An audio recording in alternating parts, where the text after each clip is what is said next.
Okay, so what I was planning on doing is walking through the changes since version 46, because that was the last time I think I did the video. So we'll start with version 47. The only thing I'm definitely going to skip over is all of the Falcon and FPP upload stuff. I'll cover that off maybe next week. It's just I need to make sure it's all set up and working before I go through that.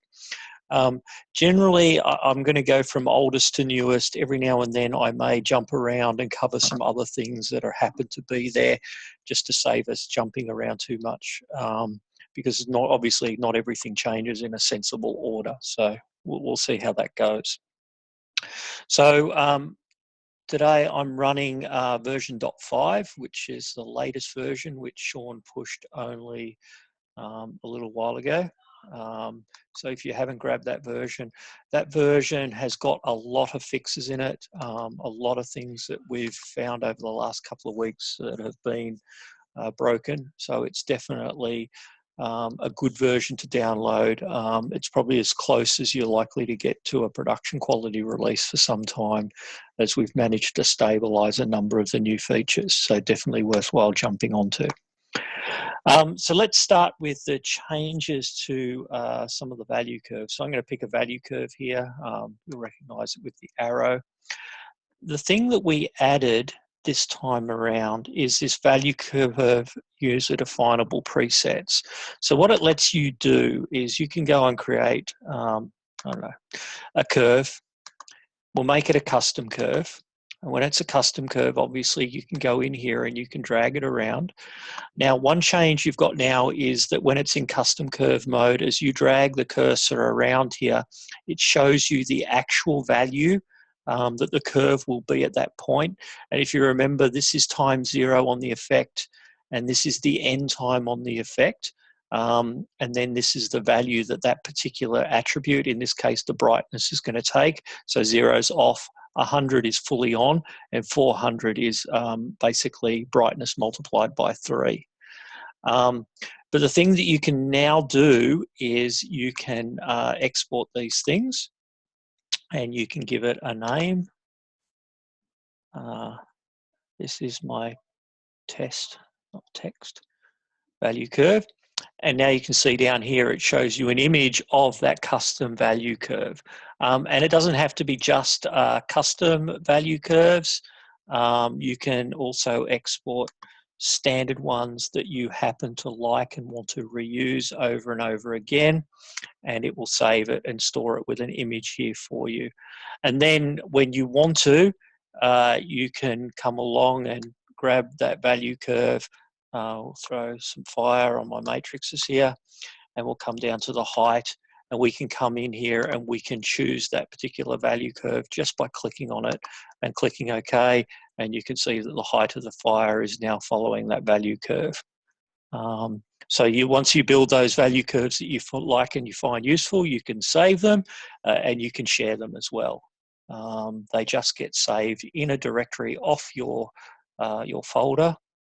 Sorry if I go to where I am at the moment.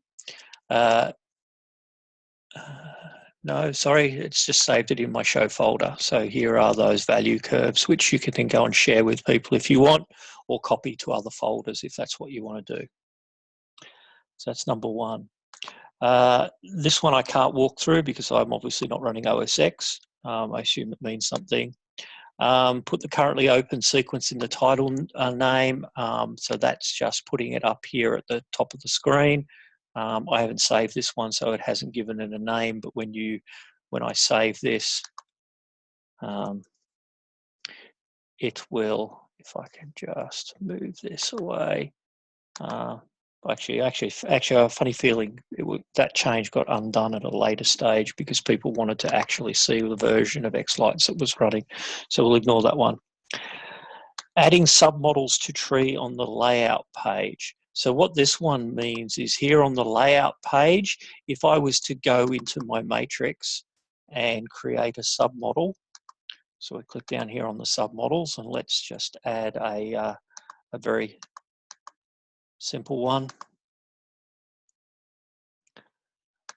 We'll go over here And we'll just use the rectangle to create a submodel, which is in the middle of it. That looks good. And it's interesting, it's not showing up there. It should be. We'll save it all, fire it up again and see if it's a bug. Go to our layout, yeah. So for some reason it didn't add, but now it's showing up here underneath. So that's what that enhancement was meant to do. It looks like it doesn't add it automatically when you do it. It doesn't come back until next time you reload it.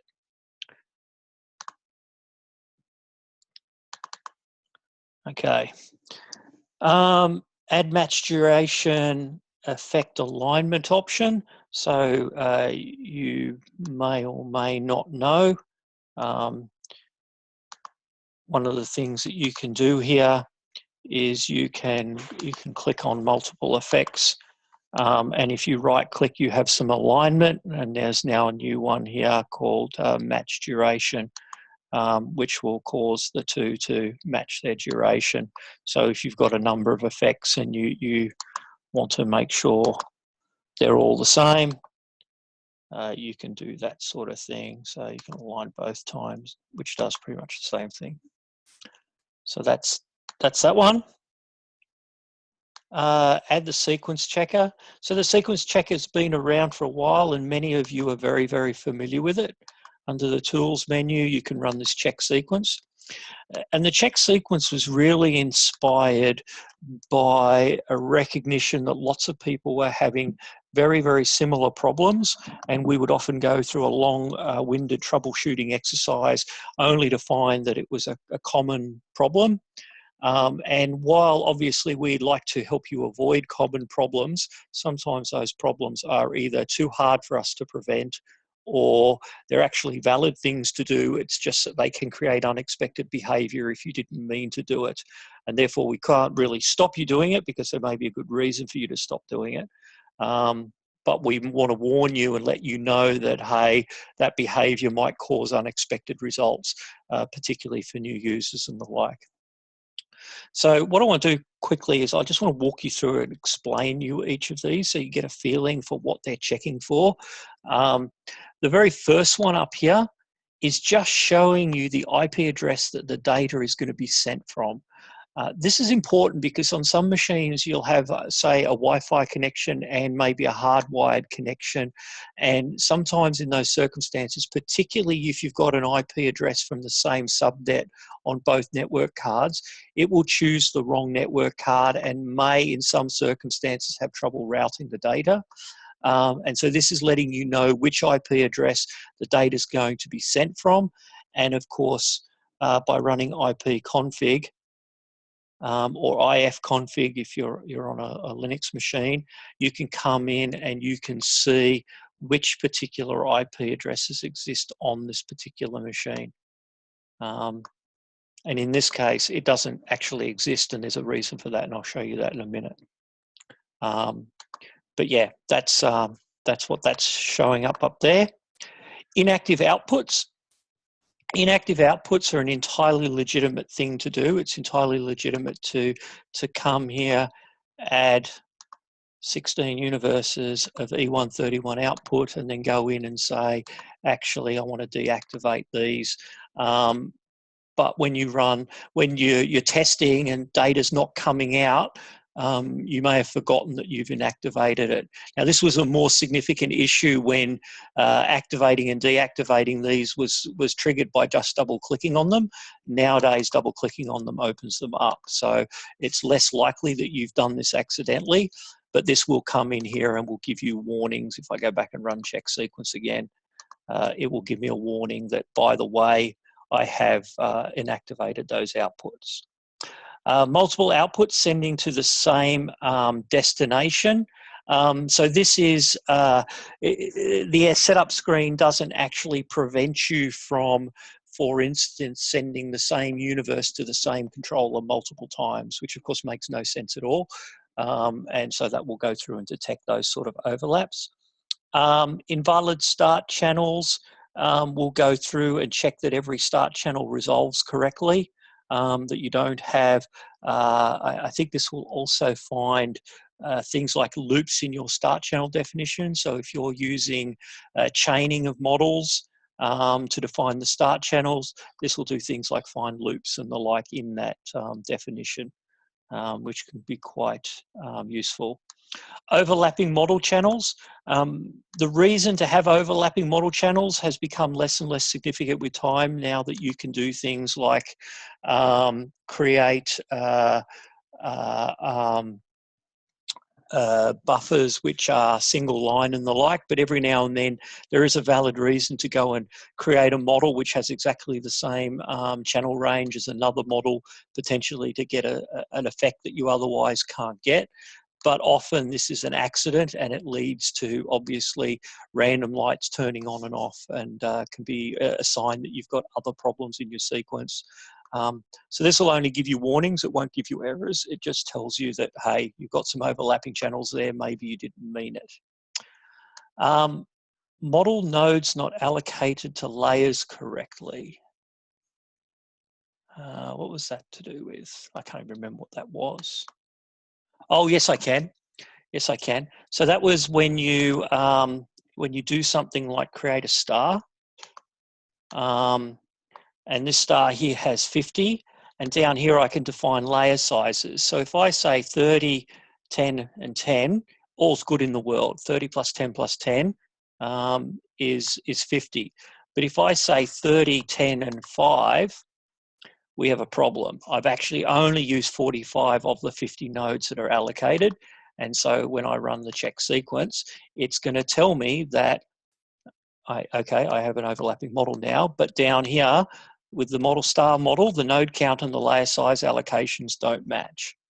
Okay, and that's probably a problem. It's a warning. It's technically, it's not going to cause you a problem, but it's an unusual thing to have happen. Custom models with odd looking channels. So what makes channels look odd?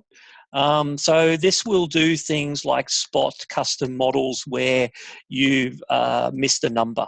So you've gone you started node 1, 2, 3, 5, and you've missed the 4. And so this will pick that sort of thing up. So if I come up here and grab a custom model and I put some model data in and I go 1, 2, 1, 3, 4, 1, 3, 4, and 5, and click OK. And check sequence is going to spot that and say, hang on a second, that model looks like it's missing node 2. Again, not technically illegal, you can do that, but if you've just created a model with 167 nodes, it's entirely possible you mistyped the number and didn't realize it, and so that can help you spot those problems. Model groups containing models from different previews. A few of you may be using multiple previews. I definitely use the default and the unassigned. I put my shadow models when I have them into unassigned. If you have a shadow model that you've put in unassigned, and then you create a model group which you put into your default, and you include one of your shadow models inside that group, what it will do is it will actually drag that model from the unassigned group and display it on the default view, even though that model's not technically part of this preview. And it can be kind of hard for people to understand, well, why is it appearing when it should be over in a different preview? And so that's what this error is telling you. It will show you any of those models which are being dragged into another preview because they belong to a model group that belongs in another preview. There are reasons why you would choose to do that. I was talking to someone the other day who was looking to create a Halloween model and a Christmas model, and they wanted a model to appear in multiple previews, and this is actually a way to cause that to happen. Model groups, model/model groups without distinct names. I'm not sure you can even do this anymore in xLights, but it used to be possible, and it caused all sorts of problems. Model names and model group names are not allowed to overlap, and this will go and check and make sure that they don't. Model groups containing non-existent models. Again, there has been times in the past where it's been possible for these model groups to have models in them that don't exist anymore, and so this will just double check and make sure every model does actually exist. Large blocks of unused channels. Now, technically, it's okay to have unused channels. You're not required to use them all up. You can leave gaps, and often people will just define every universe as 510 or 512, and then they'll put a model on. The model won't use up that whole universe, and they'll still start their next model at the beginning of the next universe. Also fine to do, not a problem, and that's just going to leave a small number of unused channels. The problem becomes when people create really large blocks of unused channels. I had an individual who was told by a very helpful person that xLights really didn't care what your start channel was, and look, technically that's true, we don't. But this individual decided then to start one of their models on channel 2 million.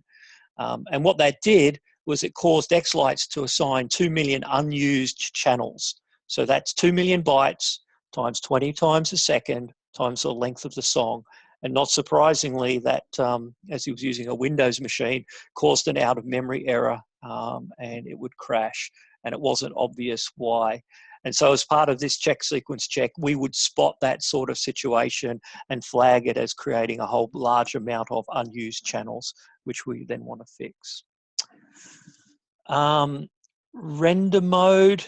I believe render mode checks for, there's a special render mode that exists, which is this up here in settings, the canvas mode. There are reasons why people use canvas mode. I would suggest that they're very rare and pretty unusual. And so if someone has set render mode to canvas mode, I'm pretty sure that's where I flag it and say, hey, be aware you're doing that, because that basically creates shadows in your models potentially. Autosave, checking autosave. So what this does is autosave is your friend, but only your friend if your sequences aren't too big. If you've got really large sequences, often as a result of doing a large import from Vixen or LOR, not into a data layer, but actually into, not into a data layer, but actually into as effects, you can end up with a really large effects file. And when you end up with a really large effects file, autosave can start to slow you down and causes the program to pause. So what this does is this looks at the size of your XML file. And if your XML file is really large, it will warn you that you've got a large XML file and that maybe you should consider either reducing the frequency of the autosave or potentially even turning it off if it causes you too much trouble. Models hidden by effects on groups. So as many of you will know, when we render from top to bottom on models and on layers from bottom to top. And if you put something like the all group at the bottom, when you drop an effect on that all group, it will basically erase pretty much everything above it. Generally, that's not what people expect. And so we flag and warn whenever you have a group which contains a model but appears in this list below the model in the master view, because it's going to cause you to potentially not be able to see things when you render it.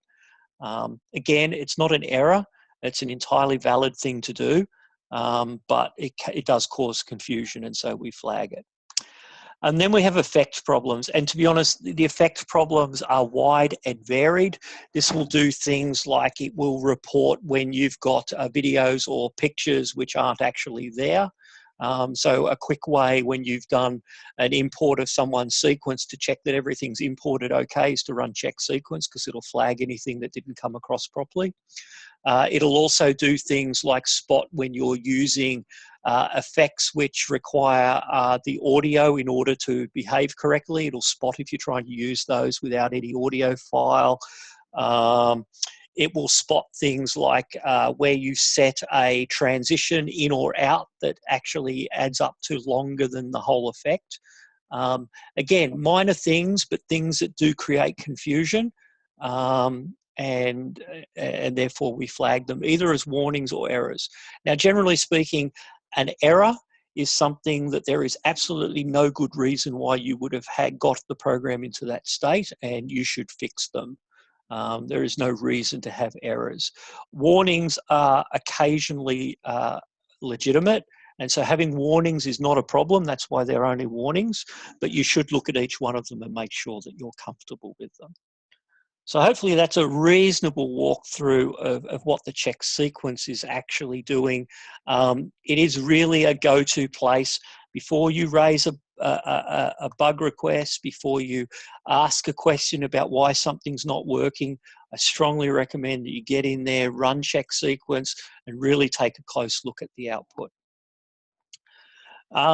Now let me explain why this is sending the data to a non-existent IP address from my machine, because I kind of touched on it but didn't explain it.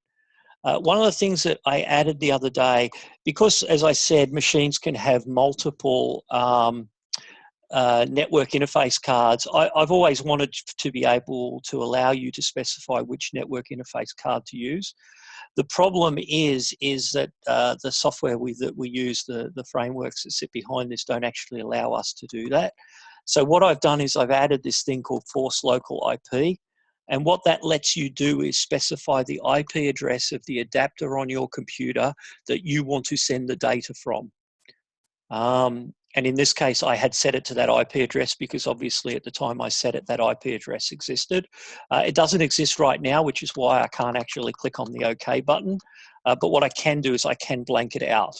And now when I run check sequence, it will tell me that it's going to send it out 121, which is of course the only IP address that currently exists on my machine.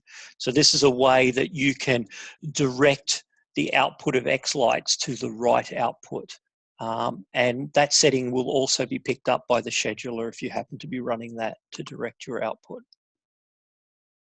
So that was a fairly long-winded discussion. Where's my... Now I've lost my... Don't tell me I shut it down. I did too. Oh, damn it. I shut down the README. Okay. You do.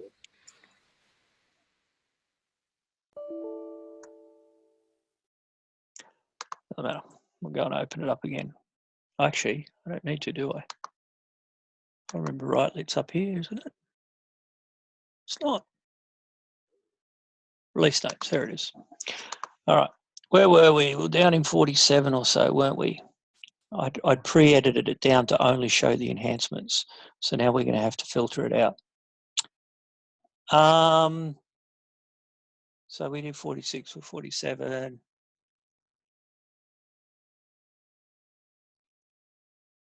Sequence checker, there we go. Okay, ArtNet support. Okay, so ArtNet support is over here. There's now the ability to add ArtNet controllers. ArtNet is a protocol. It's a little bit older than the SACN or E131 protocol that most people use. There are some controllers out there that do use it, and so I introduced the ArtNet protocol.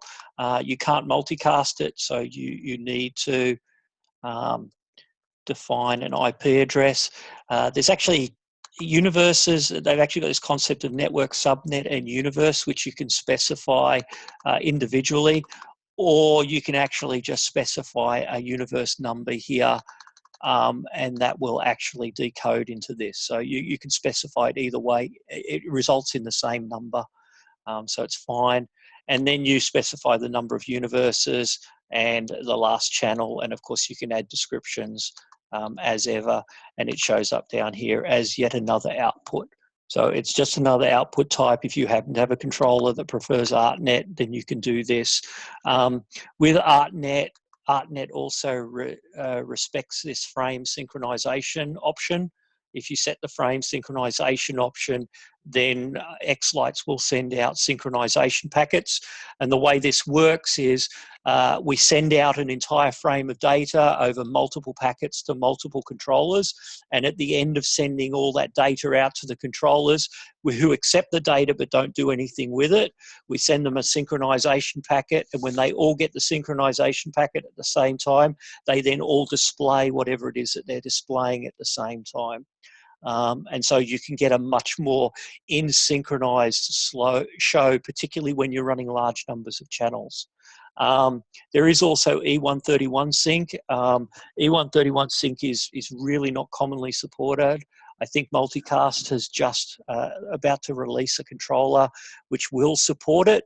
And if you want to do E131 synchronization, again, you turn on that synchronization option, and then you just define a universe number, which will be the synchronization universe. And that just needs to be a universe that you're not using. So pick a large number like 20,000 or something. And the same thing applies. We will send out all that E131 data to your controller. Your controller will then hold on to that data. And then when this synchronization universe is broadcast to them all, it will then go and send the data out to your show. Like I say, I think Andrew's the only one who's got a controller that supports that at the moment. So yeah, that's been there a while. I introduced that. When the new standard came out. Palette quicksets. So palette quicksets are over here on the color panel. Obviously the color panel has existed here for a long, long time. Let's throw a bars on our matrix. Oh, we've got 10 minutes. We're going to have to finish up in a minute. If I like this particular palette that I've got, I can come over here and click on the save icon and it will save the palette. I can then go and change this palette to something else. Okay, and if I want to get back to my original palette, I can just click on the drop down and there is a visual representation of all of those palettes that I've saved. And if I click on it, it restores that palette back here. There's also the reverse, which will reverse the order of the colors. So the white will move over here to the right-hand side and so forth. And so that can be useful to quickly flip the palette around if you're doing, I don't know, something bouncing across arches and you've decided to use multiple effects to do it or something. That's all possible.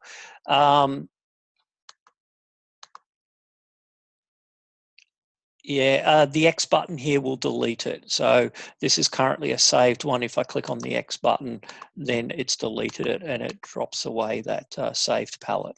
So once again, you can build a bunch of saved color schemes that you like, and it makes it very easy as you're doing your show to go up and say, oh, I actually want that blue and white palette. I come up here, grab that palette, and then just go and select the colors that I want to use out of it. All right. Do we have time for one more? No, we don't. So what I'll do is I'm going to stop this now. And then in a couple of seconds, I'll go back to chat and I'll post the next link in and we can all jump back in again.